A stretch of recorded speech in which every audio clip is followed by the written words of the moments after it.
Hello guys, another video from my car as every Saturday, and today I want to talk about validation.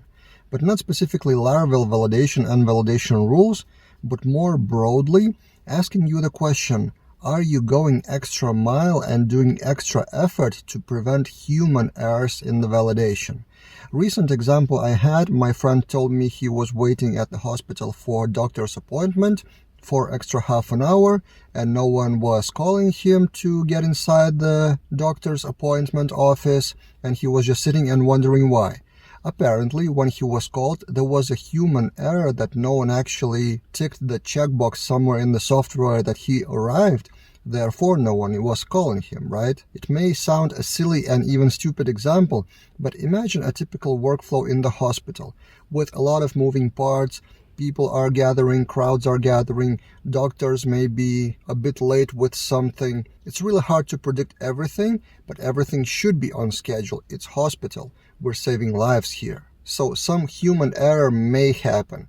And no matter what software you built for that hospital, it's still a human thing. It's work of people to actually tick the checkboxes, enter the information into the software and stuff like that.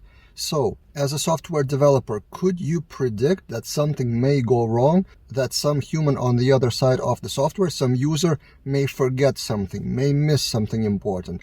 Maybe there is some kind of administrator checkboxes somewhere globally that wasn't really ticked at the right time, and then the whole system shows wrong data, for example, I don't know, time zones or whatever. How could your software validation prevent that?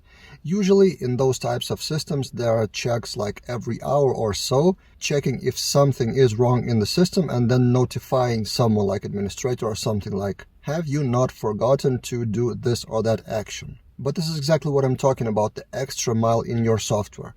Are you doing it something like this? Another example is from Gmail, for example. Have you noticed that if you mention the word attach in the text of the email, but don't actually attach any file, Gmail would ask you, are you sure you want to send this email and you haven't forgot the attachment?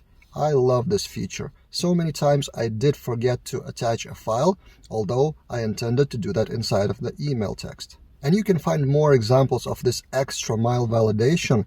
If you come up with some examples, shoot them in the comments below. But generally, speaking of Laravel validation, we always talk about like required field, the drop-down value exists, and those general validation rules that are kind of technical. So technically the form could be filled in correctly, but maybe some combination of some values in some fields does not make sense logically and would cause trouble in the future. So general extra, are you sure you filled in correctly, may go extra mile and would make your users love your software. So next time you think about validation, try to think, can you go that extra mile?